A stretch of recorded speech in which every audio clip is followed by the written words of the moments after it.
Falando da nossa série de mensagens, né? Decolando nas boas obras, porque tudo isso que a gente está fazendo tem a ver com boas obras, porque tem a ver com o próximo, e tem a ver com Deus também. É uma resposta a um chamado de Deus, e é o atender uma necessidade do nosso próximo, sermos instrumentos de Deus. Quando o Emerson estava falando, eu pensei assim, gente, era assim que Jesus fazia.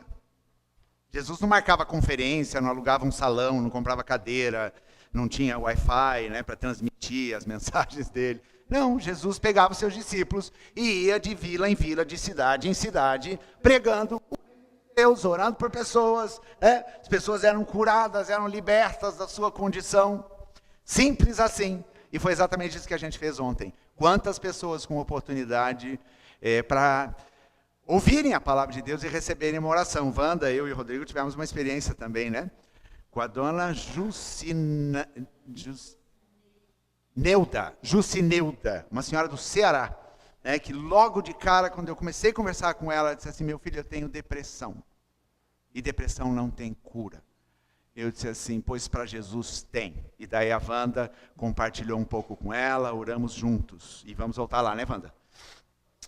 Então, assim, muitas experiências, né? E é tão gostoso, né? É tão prazeroso, porque isso faz a vida valer a pena, né? Faz a vida ter um sentido. Não é só para você, não é só sobre você, sobre a sua agenda, sobre os seus compromissos.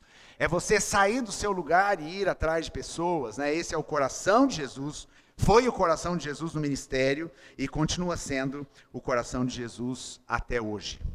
Mas vamos lá então, capítulo 2 de Tiago, né? Vamos dar uma relembradazinha. Ontem a Roberta fez um quebra-gelo aí no nosso encontro de célula, perguntando quais as palavras-chave da última mensagem. Então vamos lá. Qual foi a primeira palavra-chave que eu falei? Provação, né? Esse é um conceito importante que Tiago abre a carta, né? Junto com provação tem um outro P aqui. Perseverança, né? Tenha um motivo de grande alegria passar por provação e sejam perseverantes no meio das lutas. Terceiro conceito, terceira palavra-chave, sabedoria, né? Sabedoria para a gente discernir aquilo que a gente está vivendo, se é provação, ou seja, se é algo que Deus está nos permitindo passar para o nosso crescimento, ou é uma tentação, um fruto de uma cobiça, de alguma coisa do nosso coração. Quarta palavra-chave, igualdade. Vamos voltar a falar sobre isso hoje, porque Tiago, ele pega muito forte nessa questão da igualdade, de como Deus nos vê, né? Para Deus não há distinção, Deus não olha a tua roupa no carro que você anda, se você anda de ônibus, se anda de bike, né? Deus não está preocupado com a sua aparência, né? Deus ama aqueles a quem Ele criou e quer que todos conheçam a Ele, né? E sejam salvos. Depois, a quinta palavra, praticante, né? Praticar a palavra de Deus, né? E não nos enganarmos sendo ouvintes negligentes. Palavra precisa ser colocada em prática. Você sabia que tudo aquilo que você não pratica, você esquece? Então você acumula lá como um conhecimento que serve para quê? Nada. Pega uma receita, né? A gente gosta de cozinhar, né, Wanda? Tem uma receita maravilhosa, mas você nunca fez ela. Mas você fala, isso aqui é uma delícia, comi na casa de alguém. Está lá a receita, né? Você põe uma moldura, um quadro bonito, né?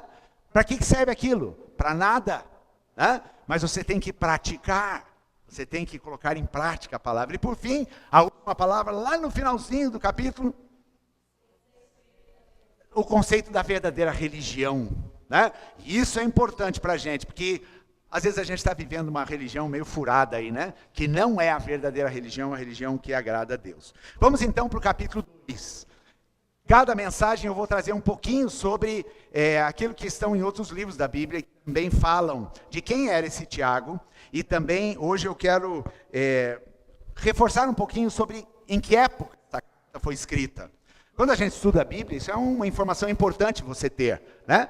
Porque a partir do momento que você sabe a data e os eventos que estão acontecendo, você consegue situar, né, aquilo que está escrito, ok? Isso em qualquer contexto. Você vai interpretar qualquer texto. Se você sabe, esse texto foi escrito no ano de tal, em tal circunstância, né? Isso ajuda você a ter uma compreensão melhor. Eu quero ler alguns textos aqui. De Atos 1, 14. Olha que texto interessante. Esse texto vai falar lá do povo que estava reunido naquela casa em Jerusalém, esperando aquilo que nós lemos aqui, o capítulo 2, o Pentecostes. Todos estes perseveravam unânimes em oração com Maria, mãe de Jesus, e com os irmãos dele. Então, quem estava nesta reunião, orando pela vinda do Espírito Santo? Tiago, o irmão de Jesus, bem como a sua mãe e bem como os seus outros irmãos. Então, o que nos dá a entender aqui, e Paulo vai falar sobre isso, né, semana passada, Jesus se mostra para Tiago como o Cristo ressurreto. E esse testemunho que Tiago teve de ter encontrado, né, corporalmente com o irmão dele, né, com o meio-irmão dele, ressurreto, isso fez com que Tiago se entregasse à fé. E daí ele segue firme, e quando Jesus sobe aos céus, porque aqui no capítulo 1, Jesus já está subindo aos céus, e eles ficam no aguardo do Pentecostes. Tiago, o irmão de Jesus, o servo de Deus e do Senhor Jesus Cristo, está ali junto com eles e experimenta, né, esse batismo, essa presença, esse vento, esse derramar do Espírito Santo que acontece no capítulo 2. Daí a gente vai para Atos capítulo 12, né, porque Atos é uma narrativa, então tem muita informação histórica importante. Aqui o capítulo 12 é um capítulo que fala de perseguição. Olha o que está acontecendo aqui. Por aquele tempo, mandou o rei Herodes prender alguns da igreja para os maltratar, fazendo passar a fio da espada a Tiago, irmão de João. Ok? Então, nesses 2 versículos aqui, nós vemos que começa a surgir uma perseguição do rei da Palestina, que era Herodes. Esse Herodes aqui é Herodes Agripa I, né? Ele era neto daquele Herodes o Grande, sabe aquele que matou as criancinhas lá, quando Jesus nasceu? Então, esse Herodes Agripa, e Herodes era um título, tá? Por isso tem um monte de Herodes na história, assim como César é um título dos imperadores. Então, Herodes Agripa, ele pegou esse DNA do avô, que perseguiu, né, o recém-nascido Jesus, e matou crianças abaixo de 3 anos, porque para ele o nascimento do rei dos judeus era uma ameaça política, certo? Agora então ele está perseguindo quem? Ele está perseguindo aqueles que estão pregando essa mensagem, e dentre eles Tiago, irmão de João. Esse Tiago, irmão de João aqui, filho de Zebedeu, era um discípulo de Jesus. Então esse Tiago, né, morto ao fio da espada por esse Herodes Agripa. E daí, buscando a informação desse ano aqui, esse ano era o ano 44 depois de Cristo. 44 da era cristã. Então, aí, mais ou menos uns 15 anos que Jesus tinha ressurreto e que a igreja já estava avançando. No mesmo capítulo, no verso 17, diz lá, ele, porém, fazendo-lhe sinal com a mão, e aqui está falando de Pedro, porque nesse capítulo 12, Herodes Agripa prende também Pedro, né, mais uma vez, e Pedro está lá na prisão, todo mundo conhece essa história, né? Ele está preso, soldados guardando a prisão dele, e de repente, né, de noite, ele tem a visitação de um anjo, né, com controle remoto, que abre as portas da prisão, que faz soltar as cadeias dele, e fala, Pedro, me segue, né? Porque Pedro estava na fila também, para ser morto por Herodes Agripa, o texto vai dizer, né? Ele, porém, então, Pedro, depois de liberto, contando para a igreja, fazendo-lhe sinal com a mão para que se calasse, contou-lhes como o Senhor o tirara da prisão e acrescentou, anunciai isto a Tiago e aos irmãos. Agora, que Tiago é esse? Não era mais o Tiago, discípulo de Jesus, né? Mas era o Tiago, irmão de Jesus, que era o líder da igreja de Jerusalém. Então Pedro quis que Tiago soubesse deste livramento sobrenatural que ele tinha, e saindo, retirou-se para outro lugar. Então aqui a gente começa a situar, né, a história desse livro mais ou menos nesse período. né? A gente viu que no ano 44, Tiago, irmão de Jesus, já estava ali e já era um líder da igreja em Jerusalém. Por isso que Pedro pede para comunicar que ele havia sido solto daquela prisão, né? E daí existe um outro evento, que é o evento daquela reunião que acontece em Jerusalém, em Atos capítulo 15, que vai acontecer no ano 49, que eu mencionei semana passada, quando eles decidem então que os gentios se convertendo à fé não precisavam ser obrigados a guardar as práticas e os ritos da religião judaica. Foi uma decisão muito importante tomada por esse concílio. E quando a gente estuda a carta de Tiago, a gente vai perceber que Tiago não faz menção disso, certo? E a gente observa que o cuidado de Tiago estava muito voltado para os judeus. Então isso, obviamente, de uma forma muito rápida, né, faz a gente colocar essa carta aqui no período aí do ano 44 a 49.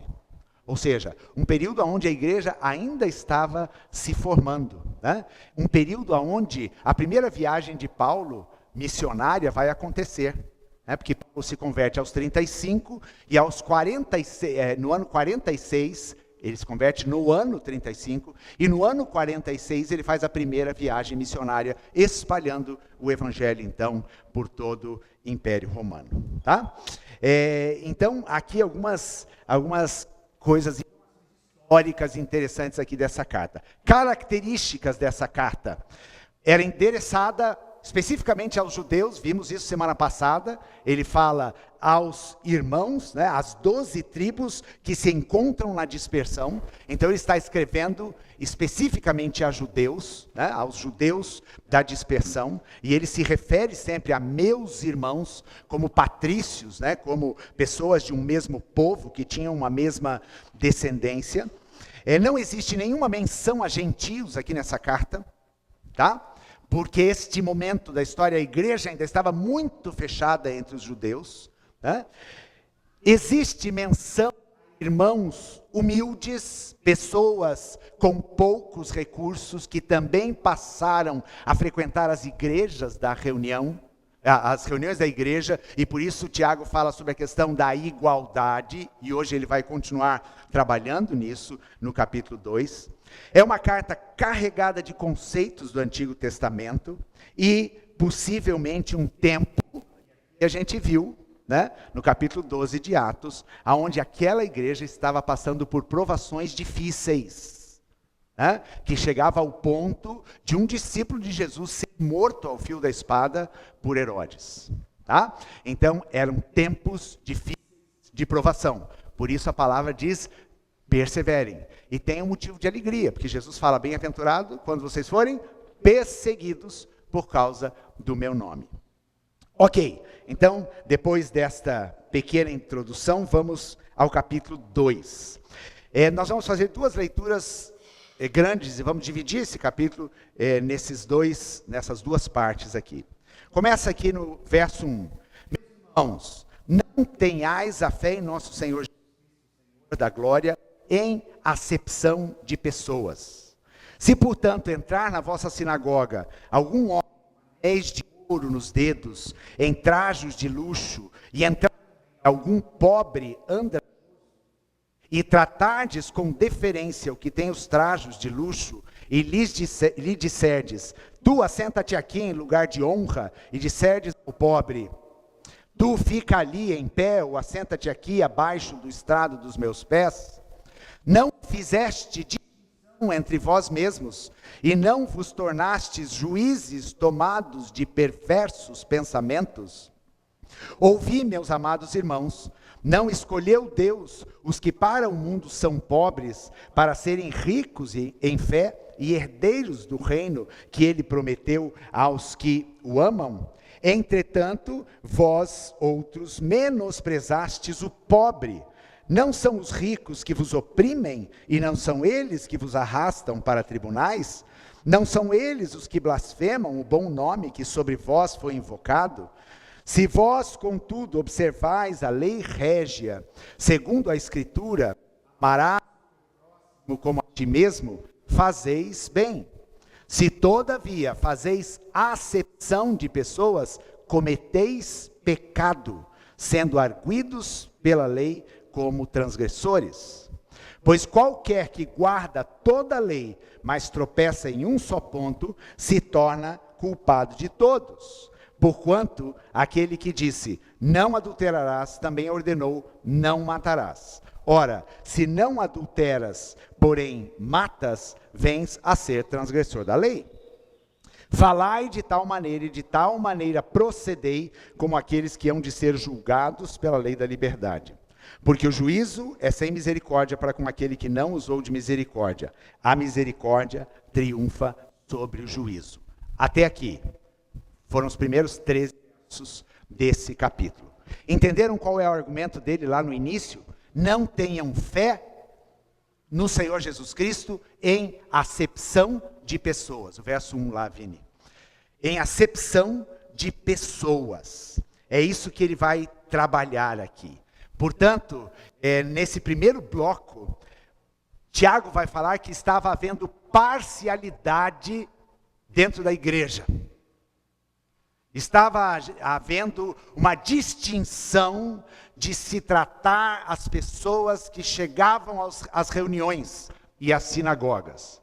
O rico sendo bem tratado, com deferência, sente-se no primeiro lugar, que é um copinho de água, né? Vamos abanar aqui porque está calor, né? E a pessoa de condições humildes, senta lá atrás, fica em pé lá, se der tempo, qualquer coisa, tem um banheiro lá, tem uma torneira para você beber água. Gente, isso é um tema importante para a igreja, não acham? Parcialidade. E a palavra aqui significa tratar pela aparência, discriminar. E daí você já vai sondando aí no teu coração. Como que é o teu coração em relação a essas coisas? Em relação à aparência.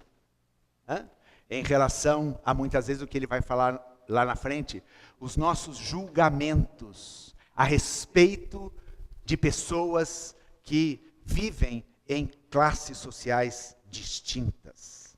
Ele diz aqui numa tradução, da nova tradução da linguagem de hoje, nunca tratem as pessoas de modo diferente por causa da aparência delas.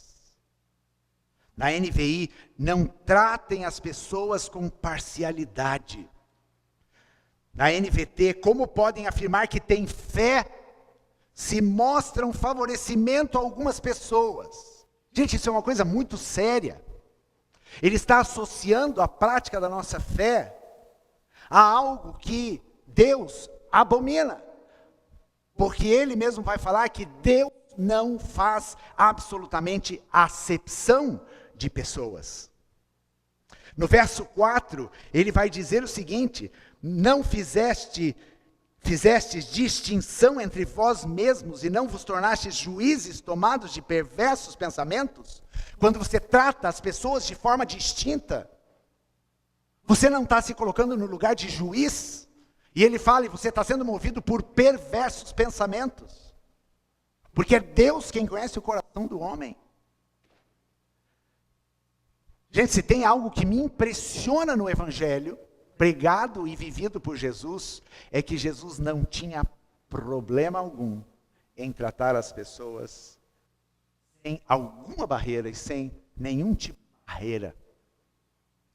Eu me impressiono ao ver Jesus, muitas vezes lá no meio dos mestres da lei, dos fariseus, na casa dos bacanas, jantando e com aquela pompa e circunstância, ou então entrando na casa de Jairo, que era o responsável pela sinagoga na cidade de Cafarnaum.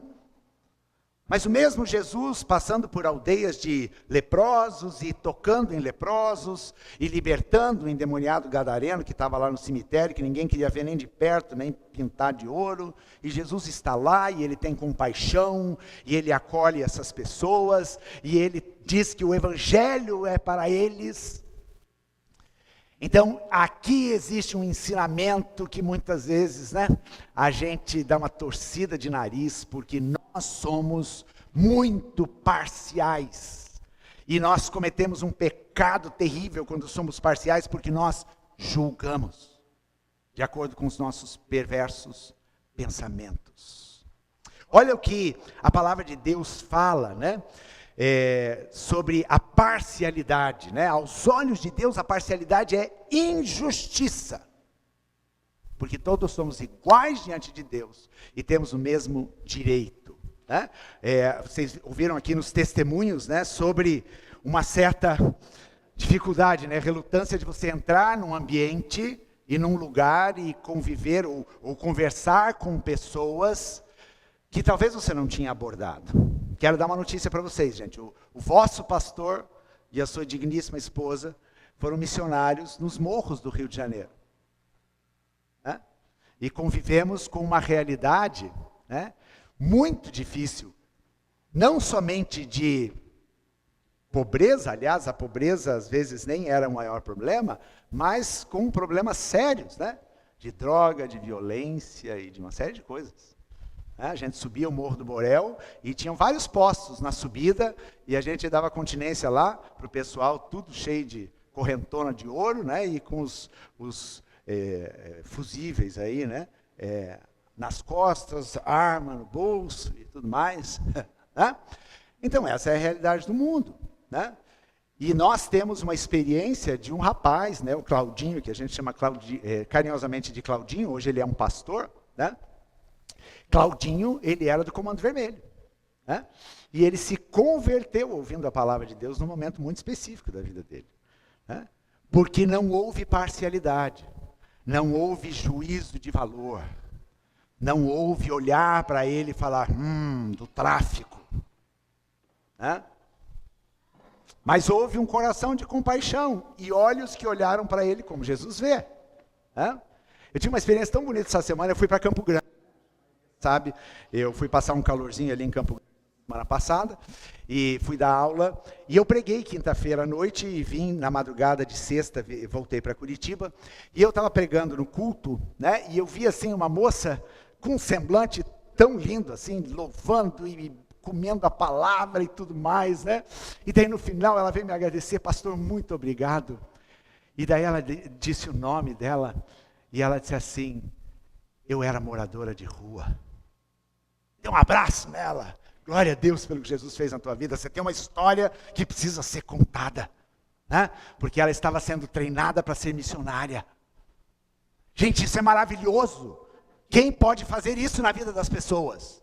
O mundo tem princípios, tem conceitos, tem projetos, tem planos, tem estratégias políticas para mudar neste nível a vida das pessoas. Sim ou não? Nunca. Mas o Evangelho tem. O Evangelho da graça. O Evangelho da restauração. O Evangelho que muda as pessoas. O Evangelho que transforma. Transformou eu. Ele pode transformar qualquer pessoa. Transformou você, um pecador inveterado, digno do inferno e da condenação eterna. E agora você é um salvo em Jesus Cristo.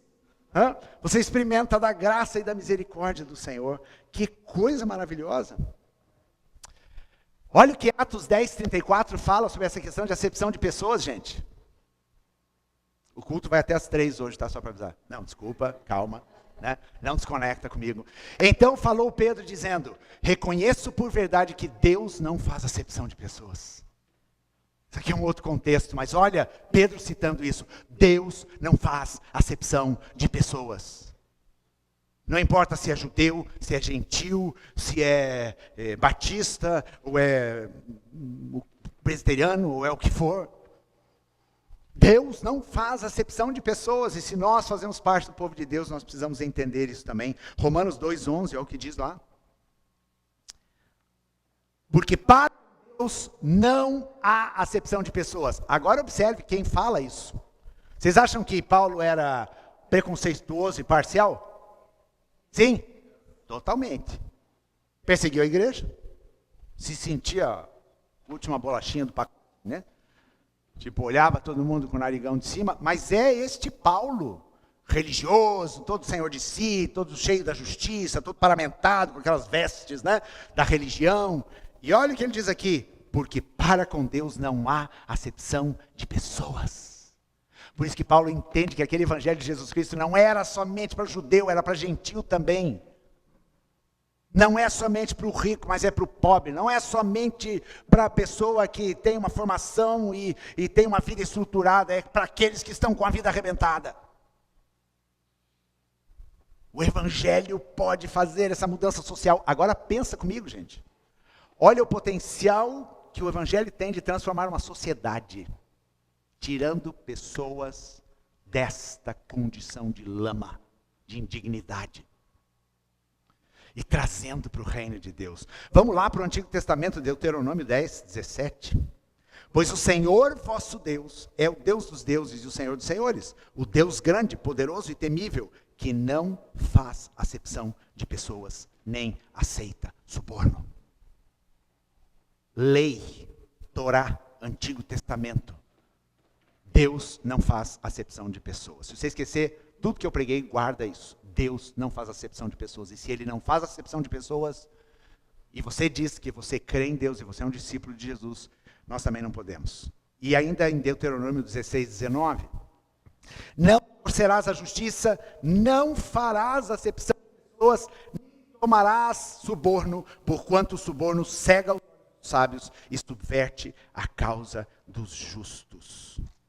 E aqui ele vai dizer que, no verso 9, de Tiago, se todavia fazeis acepção de pessoas, cometeis pecado. Dura coisa é, né? Difícil isso. Se nós fazemos acepção de pessoas, nós cometemos pecado. Por isso a igreja deve viver dessa forma, testemunhando ao mundo dessa igualdade. O mundo prega tanto, né, da igualdade de direitos, do respeito aos direitos de todo mundo, da inclusão de um monte de coisa. Mas é isso que eles praticam? Né? Lógico que não, porque o mundo não sabe disso, porque não conhece a Deus. Não há igualdade, não há imparcialidade se não se pratica e não se vive esse entendimento de que Deus não faz acepção de pessoas. Daí lá no verso 9, ele vai dizer, se vós contudo observais a lei régia segundo a Escritura, amarás o teu próximo como a ti mesmo, fazeis bem. Mas se todavia fazeis acepção de pessoas, cometeis pecado segundo arguidos pela lei como transgressores. Tá? Então aqui ele cita o segundo maior mandamento, amar o próximo como a nós mesmos.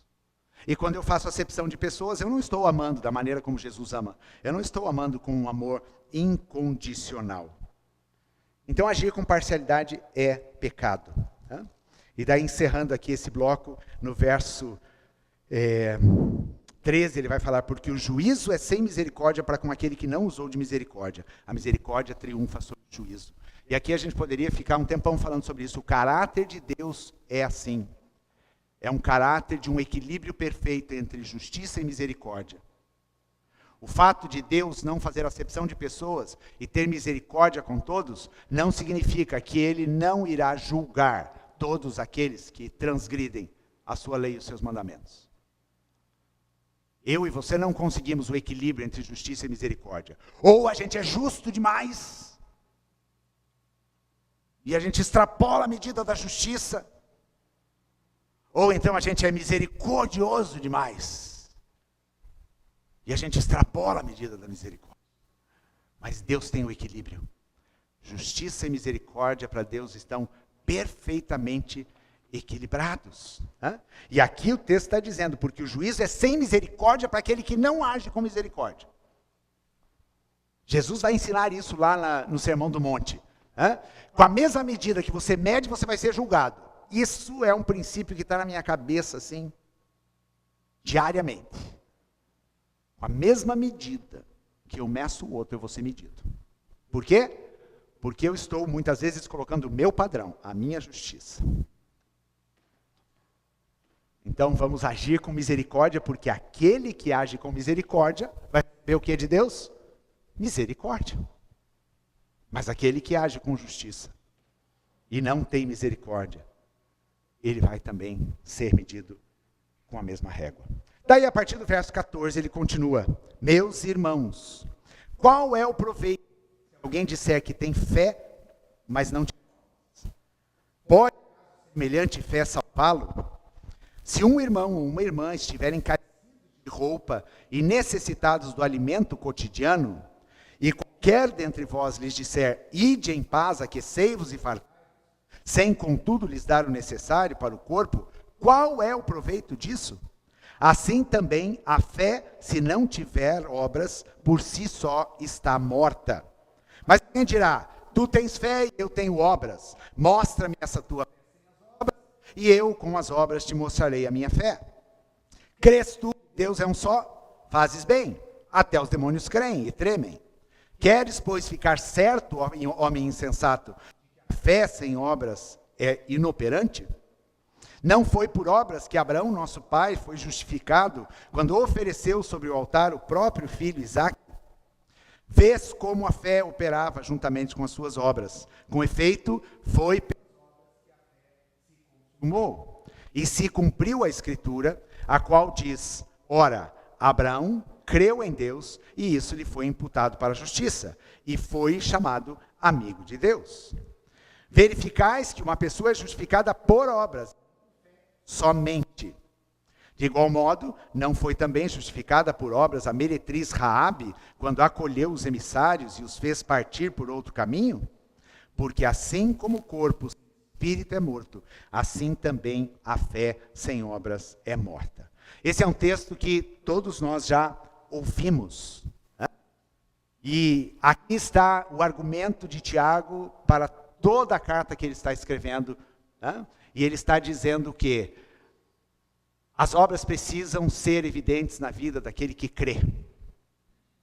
Aquele que diz ter fé, mas não tem obras para serem vistas, esse aí está vivendo uma fé morta.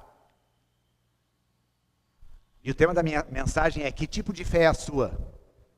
Uma fé viva? Uma fé atuante? Uma fé que tem obras para mostrar? Ou uma fé morta? Uma fé inoperante? Uma fé contemplativa? Quando a gente fala de fé, fé é uma coisa subjetiva, não é verdade? Quando eu pergunto aqui, quem tem fé? É uma pergunta. Quem tem fé? Okay.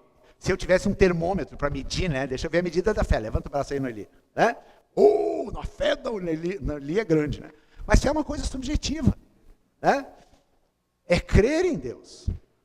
Então, quer dizer, eu preciso de uma referência, né? Eu preciso de um indicador para saber o tamanho da minha fé.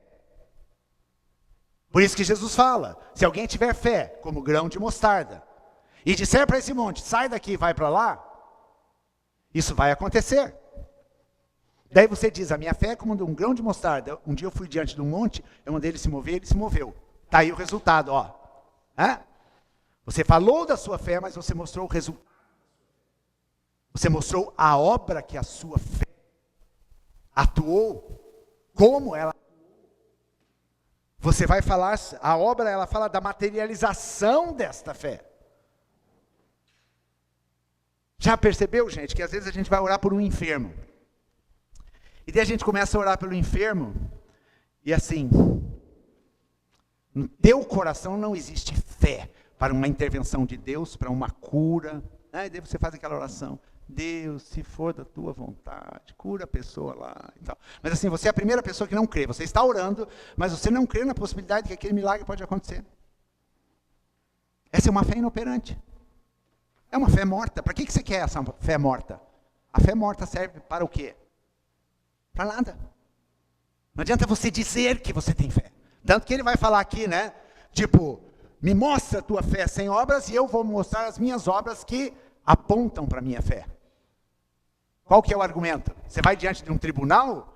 Adianta você falar, não, eu sou um homem cheio de fé. Ok, resultado. Quais são os resultados da sua fé? Eu tive uma experiência de cura, eu orei por tal pessoa, né, e a vida dela foi transformada, eu estou assistindo alguém lá que saiu de uma condição de dependência química e de repente agora está vivendo uma outra vida. Opa! Tem resultado, você está atuando na sua fé. Então fé é subjetivo, obra é concreto. As obras você mostra. Você está realizando aquilo. E veja, as obras elas são resultado da fé. Ok? Então a fé vem primeiro, Por isso que não há choque com a teologia de Paulo, quando ele fala que ninguém é salvo pelas obras. Tiago não está falando aqui que nós somos salvos pelas obras, mas ele está falando que as obras elas são importantes para aquele que diz que tem fé. Nós não somos salvos pela fé somente. Existe uma ação desta fé. A fé são os frutos. E daí ele vai falar aqui sobre fé morta, e 2 vezes ele repete essa afirmação aqui. Porque também a fé, se não tiver obras por si só, está morta. Então você vai sair daqui também pensando que é possível você viver uma fé morta. E você precisa se autoavaliar continuamente que tipo de fé é a minha. Minha fé é uma fé viva, que crê de fato em toda circunstância e não há nenhum mal que possa me atingir, porque eu creio. E eu sei que essa fé, ela se concretiza em ação. Ou então, se a minha fé é morta, vamos ler lá em Mateus 3, de 8 a 10. Olha aqui, João Batista, né? Falando sobre essa questão de fruto. Produzir, pois, frutos dignos de arrependimento. Aqui, João Batista está falando para aqueles fariseus que estavam vindo para serem batizados. E João Batista dá uma atravessada neles. Ele fala, opa, estão vindo aqui o quê? Só para ganhar pontinho aí no meio do povo? Hã? E daí ele questiona a questão do arrependimento. E daí ele vai falar que arrependimento não é simplesmente uma atitude, né, que diz, eu me arrependi, levantei minha mão, aceitei Jesus.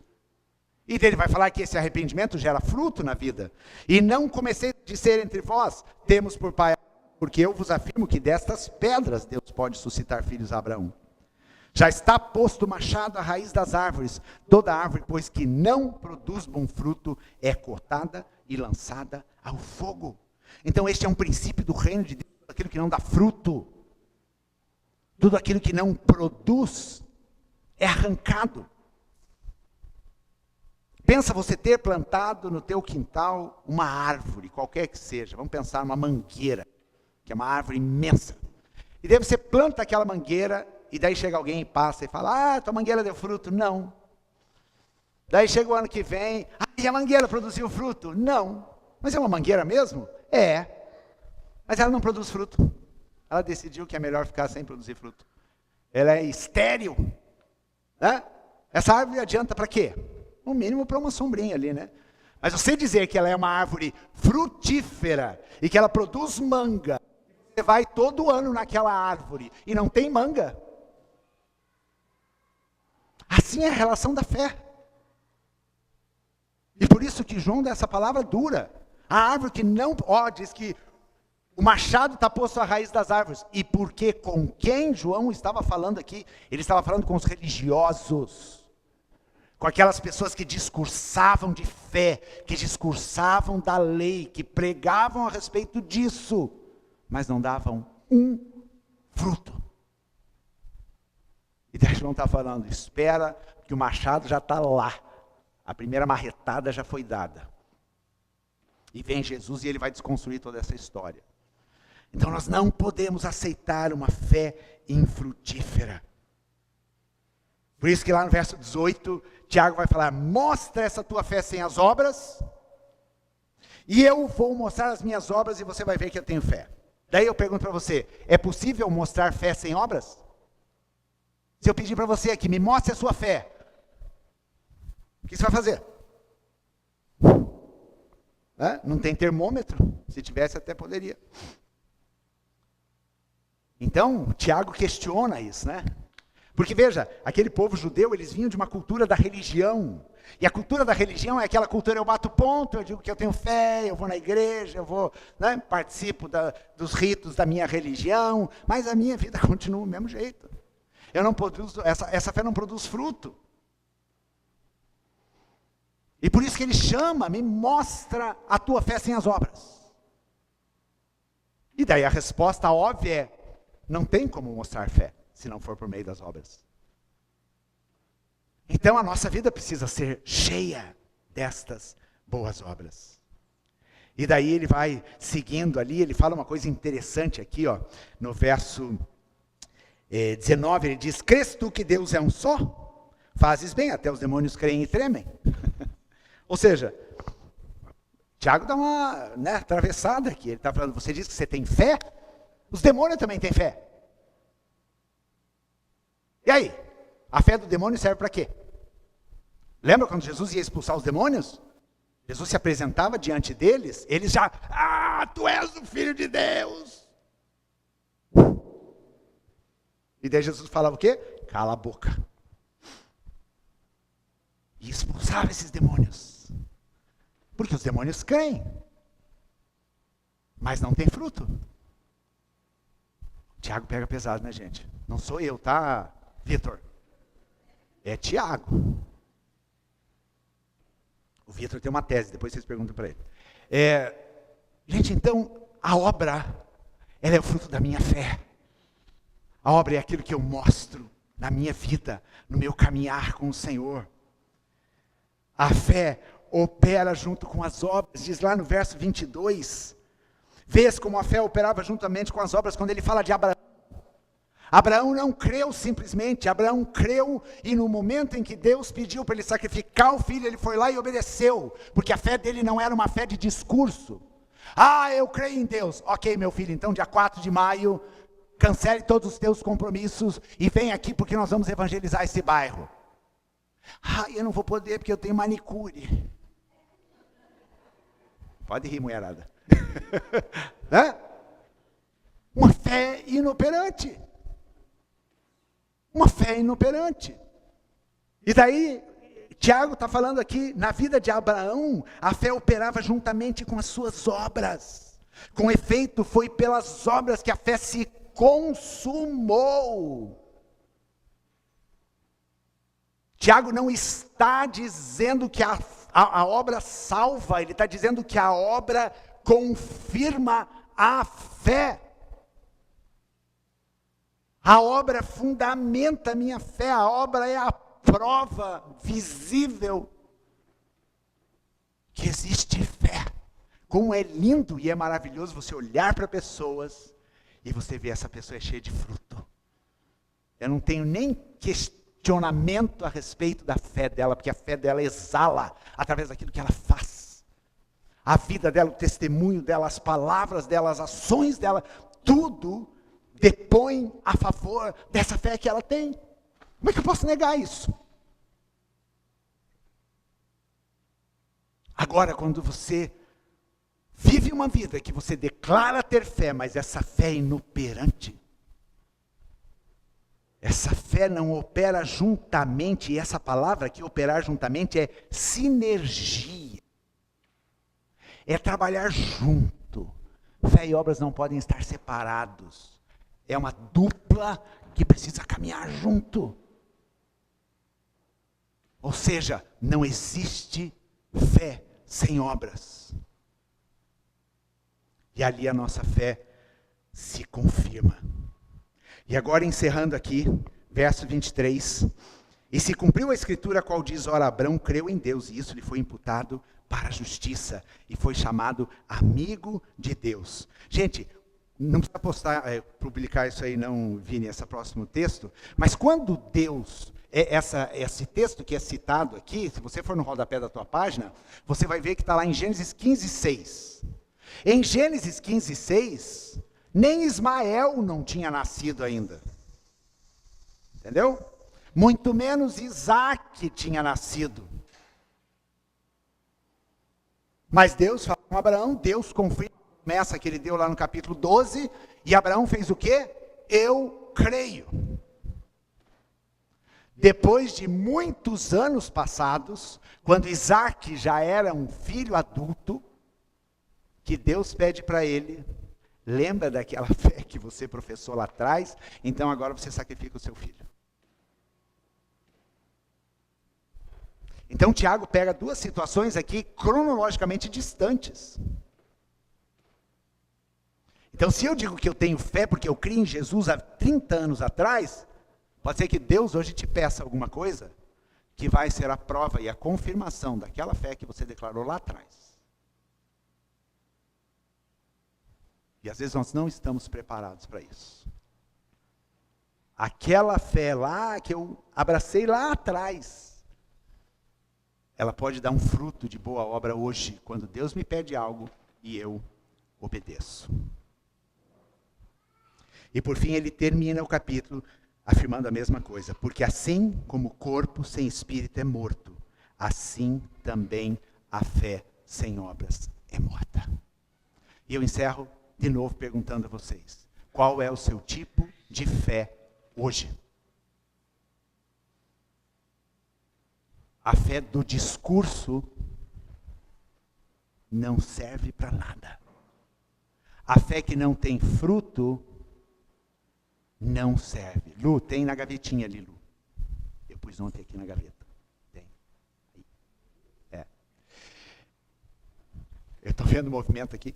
Então a fé sem obras é morta. Vamos parar de discursar que cremos se não estamos dispostos a colocar a fé em ação, a trabalhar e fazer com que essa fé seja operosa. Essa palavra operosa é uma fé que trabalha, ela está em ação, ela está produzindo, essa fé tem resultados. Ela tem resultado hoje, ela vai ter resultado amanhã, numa segunda-feira que começa uma semana, ela vai ter resultado na terça, na quarta, e eu vou ter coisas para contar a respeito da minha fé, porque ela é operosa, ela trabalha, não é uma fé preguiçosa, não é uma fé folgada. Não é uma fé que cruza o braço e fala, ok, eu creio em Deus.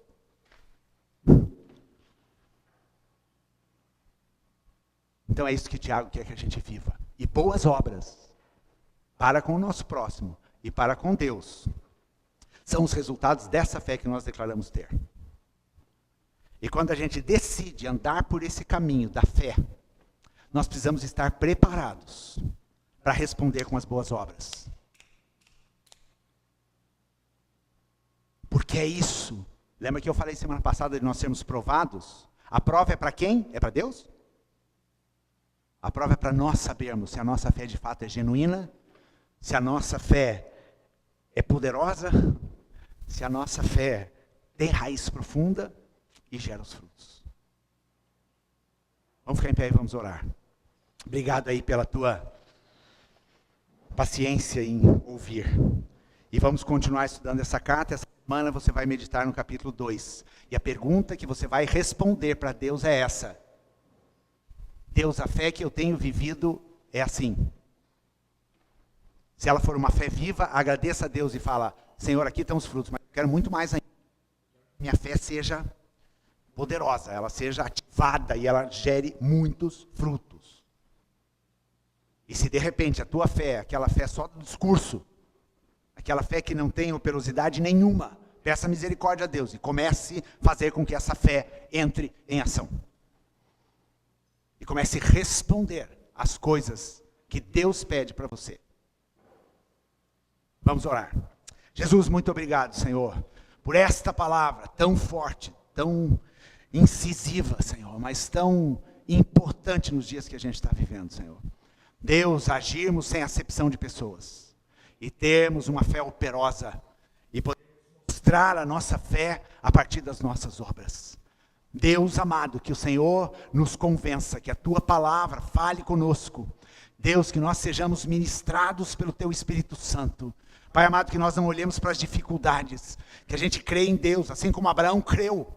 Ele creu e ele declarou que ele cria, e lá na frente, quando o Senhor pediu o seu filho, ele entregou. Raabe creu e declarou que cria, mas ela acolheu aqueles espias. Deus amado, nós precisamos ver isso na nossa vida todos os dias. Nós precisamos ver uma fé em ação, uma fé viva, uma fé que pulsa dentro do nosso peito, Senhor. Deus, que nós rejeitemos toda a fé que está cheia de religiosidade, toda a fé que só discursa, toda a fé que diz que crê, mas diante do primeiro desafio já está esmorecendo, já está negando, já está abandonando o caminho. Deus, tem misericórdia de nós, Pai. E que esta palavra, ela venha nos fortalecer, que esta palavra venha nos animar na nossa caminhada, Pai. Em nome de Jesus. Amém. Amém, querido. Sei que é difícil, né? Mas Jesus um dia estava pregando uma mensagem lá em João 6, e o povo começou a falar, duro esse discurso. Eu digo mesmo, duro esse discurso. Mas a gente precisa viver isso, porque é a palavra de Deus e ela precisa ser encarnada por nós.